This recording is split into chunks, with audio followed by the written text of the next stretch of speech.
Well, good afternoon, everyone. Welcome again. We're going to keep this very informal for those of you who are friends of mine, clients, and friends and clients of my good friend, um, um, who's going to be speaking to you in a minute about real estate. But Vuk Delanovic is a Toronto realtor, and the area that he's one of the areas he sells in Toronto is called Leslieville, and I am absolutely in love with Leslieville because when I was a real estate agent, guess where I was selling real estate?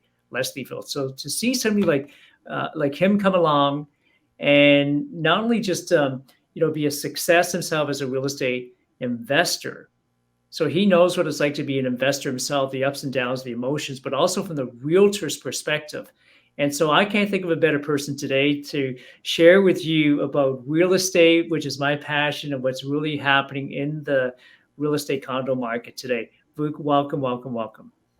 Thank you, Gordon. Nice to be here. Nice chatting with you.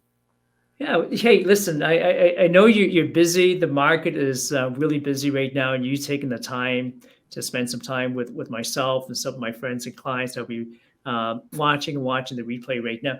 Look, what condos? Like you're an expert when it comes to condos. As a realtor, why number one, why did you pick condos? Because there's so many different ways to make buy and sell real estate and make money in real estate. I guess I picked condos as a real estate broker because there's more volume in that segment of the market. So, that one makes sense for me. And I live downtown. I lived in a condo at one point. I know them relatively well, and so that's why I picked condos.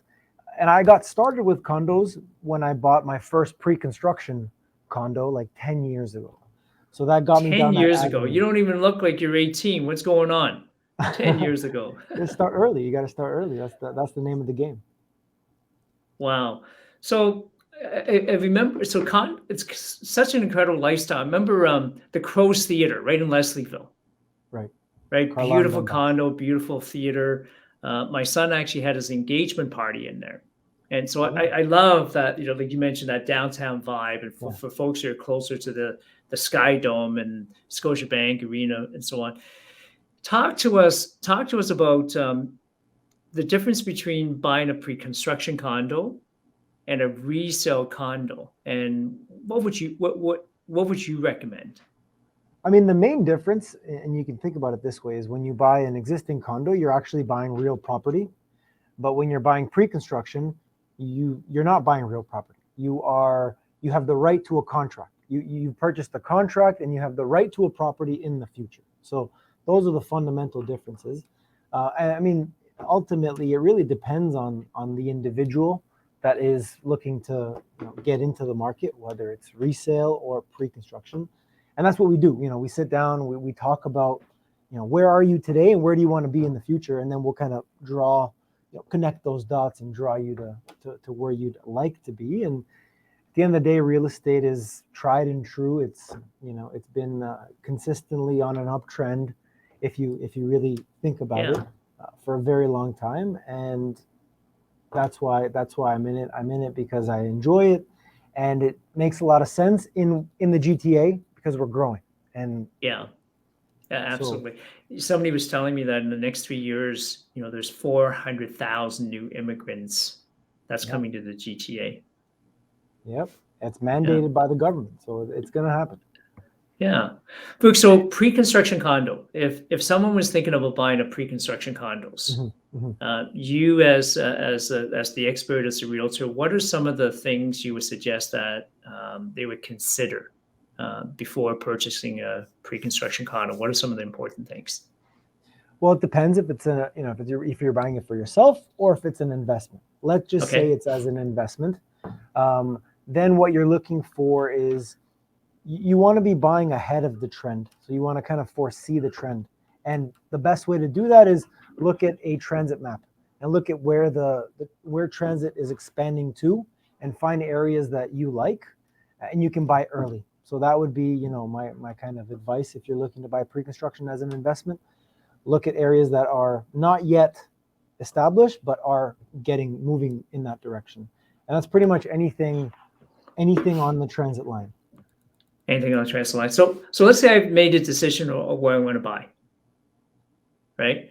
Are there certain things I should be looking at, like the size of the down payment? How much do I need to put down? When are the payments due? What should I be expecting on closing? What are your thoughts about some of that?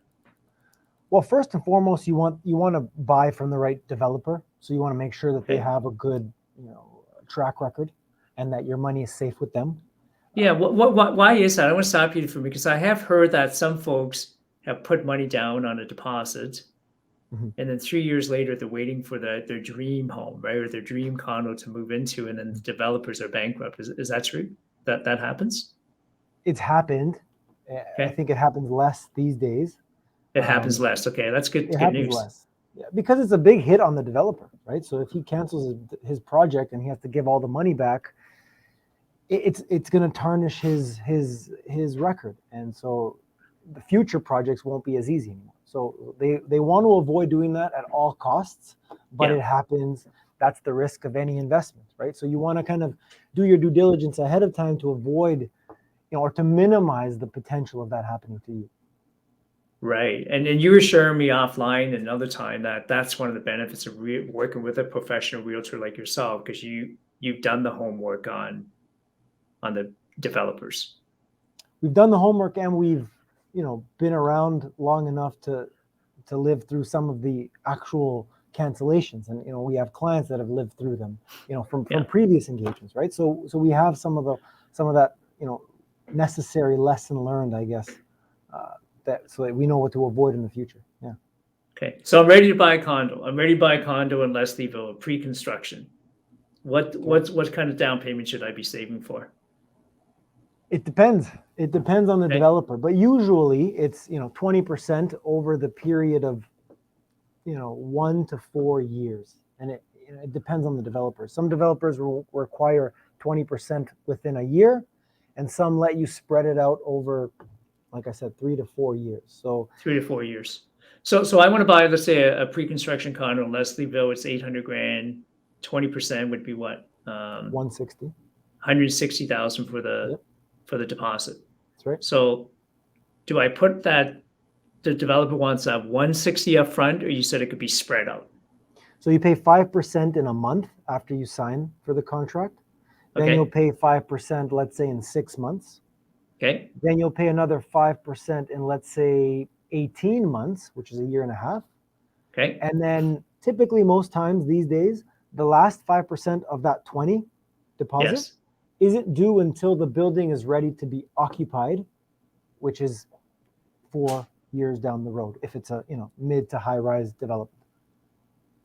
Got it. So Got it's it. it's easy. It's easy. It's much easier to get into that investment than, for Yes. example, buying resale, where all the 20% is due now, including closing costs and all your land transfer taxes, right? So there's Right. definitely a benefit to pre-construction over buying resale based on that capital requirement.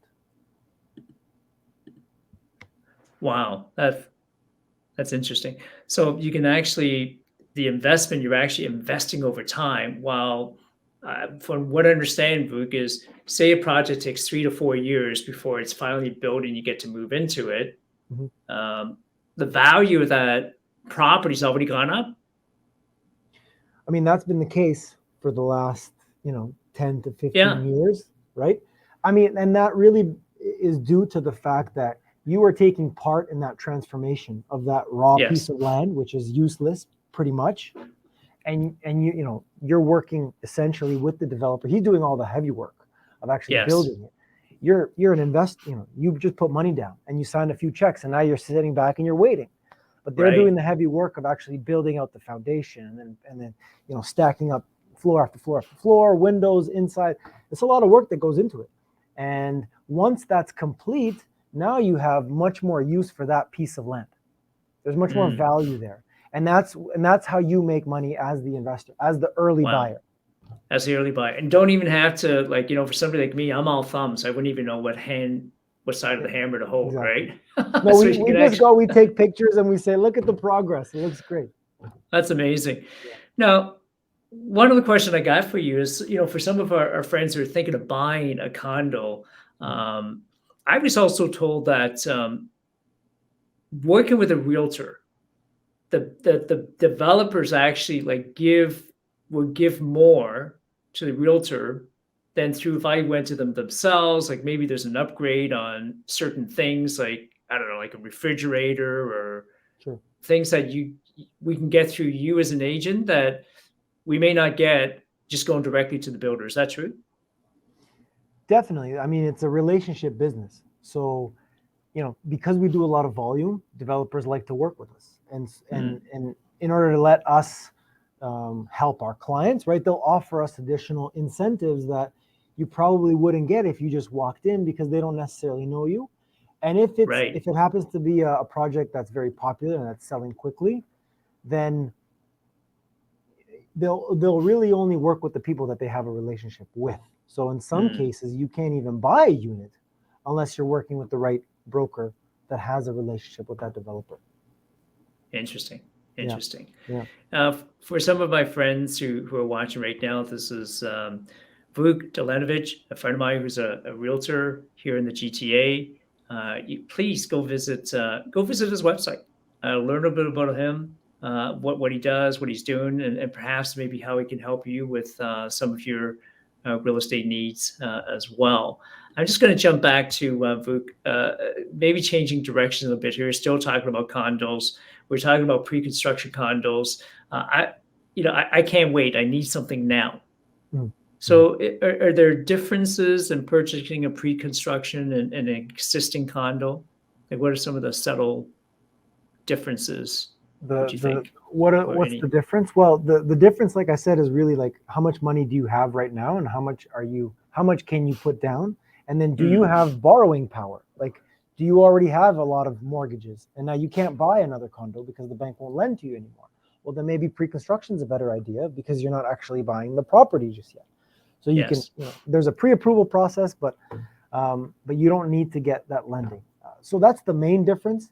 And then I would say the other difference is, with a pre-construction condo, you get to design the unit the way you want it to be done. You Mm, get the finishes. Whereas with a resale condo, let's say you're in a specific budget, which only allows you to get a specific type of unit that doesn't have the finishes that you like. Well, now you've got to budget renovations and you got to deal with that whole thing, right? So it doesn't necessarily work for everybody, and you've got to know what type of person you are. And again, that's what we do. We get to know you. We get to understand what you're looking for, who you are, how much stress you want in your life, and then we figure out what the right path is. awesome. Well, this is a silly question. When the market is, some people say the market is so hot in Toronto right now, it's all peaked. It's Mhm. peaked so much that is it still a good time to buy? That's the $1 million question, right? I Isn't wish I it? wish I wish I knew what was going to happen next year. But if we look at fundamentals and the reasons why we got to these prices today, if we look at why Yes. that's happened, money printing, low interest rates, crazy demand, low supply because it's hard to build, especially density, which we need in the GTA. As long as all that stuff remains relatively consistent, I mean, interest rates can go up a little bit, that's fine. But they're, as long as they don't hockey stick up, which is almost impossible to do, and as Wow. long as that demand comes in to the country, I don't see why the prices would come down because it wouldn't be consistent with the supply and demand metrics that we have today, right? That's interesting. It's funny that you just said hockey stick up, right? I posted a picture earlier on my social media, and I think I have like 14 or 15 hockey sticks there. I'm not sure if you saw that or not. No, I, And it I was didn't kind see of that. a funny post where I said, instead of investing in all these hockey sticks, maybe I should have bought Bitcoin or Mhm, Amazon or mhm, mhm, Microsoft or something like that, right? So mhm, can you mhm. imagine, some of us sitting here thinking, man, I should have bought real estate 10 years ago, Yeah. right? Like think of some of the stuff we've invested in and the money that was just wasted. We don't even know what we spend our money on. And here I'm here talking to you, a realtor, a real estate expert, somebody who's invested in real estate yourself as an Mhm, investor, and mhm. now helping clients do exactly the same thing. Well, Vuk, thank you so much for Cool. taking time to be here. Definitely, bud. You went through the drill last time. I'm going to ask you it again, 3 quick questions so some of our folks can get to know you a little bit better. Okay. Okay. Okay. If you could choose a what's your favorite color? Number one, what's your favorite color? My favorite color is probably like a forest green, like a dark green. I like that. Yeah, you said that before too, right? Yeah, I'll stick with Color that. and money, right? Well, it just happens to be, yeah. My eyes Amazing. are that color as well, so I think maybe Okay, that's because that's what I see a lot when there I you look go, at the it. green eyes, Yeah. right? If um, if you what's your favorite ice cream? Yeah, I'm gonna switch this one up. I like really like nutty, and Okay, like ice cream bars. So like the one with in a cone. in a I cone, don't know if yeah, it's the Klondike, but it's it's chocolate, it's nuts, and then it's yeah, vanilla inside. That's probably my amazing. favorite kind of ice cream. Do you guys have Ed's Real Scoop in Leslieville? Oh yeah, Yeah, there's lineups outside of that store. it's crazy, isn't it? Yeah, it's crazy. Well, I mean, listen, you guys, I'm going to put Vug on the spot and don't hold me to it, but maybe you buy a condo from him and it'll take you to Ed's Real Scoop. It's probably like the best ice cream. If you like ice cream, man, like Vug said, like people line up I'll for wait it. in that line for you, and I'll bring it to you. Yeah. Well, I know, like down here, the same thing, right? And right beside the Fox Theater, Yep. right? Yep. There's it's right there in the beaches. It's lineups, just lineups. Last question for you would be: look, if you could do one thing right now, Vuk, one thing, like Mhm, mhm, mhm. wave a magic wand, you could do one thing for you, not for somebody else, right? Yeah. Because I know you're always thinking about, okay, what can I do for my daughter? What can I do for my family? What can I do for my clients? Like, if you could wave the magic wand and do one thing for Mhm. you right now, what would you do? I would, take the next flight out to Costa Rica or Colombia Yeah, or I don't know, somewhere where it's hot, where it's warm. yeah, I don't have to deal with absolutely. this cold weather, and I would just eat really good food, Yep. drink really good drinks, and surf, and maybe go Wow, for runs on the beach. That's ultimately where we'd like to retire, that or at sounds least spend amazing. most of the time, something like that. So if I could do anything right now, that would be I'd shut this laptop down and I'd be And on my just way to go, Mexico. right? I'd be That gone. that sounds I don't need amazing. anything but the shirt and the pants I'm wearing. That's all I need. Yeah. Wow, that's amazing. And and I know with you, what you're doing for some of your clients, 10 years from now, 20 years from now, some of your clients will be able to do that because real estate, like you said, there's no guarantees. There's always a risk, there's no guarantees, but historically, at least here at home in the last 30, 40 years in Toronto, prices may have kind of peaked at points and had a little bit of a dive, but it's always good, gone up. Like I've got, my parents, they're not here now, but my parents and with my parents' friends, I hear them. You probably hear the stories of, oh, I bought this bungalow for $60,000, Yeah.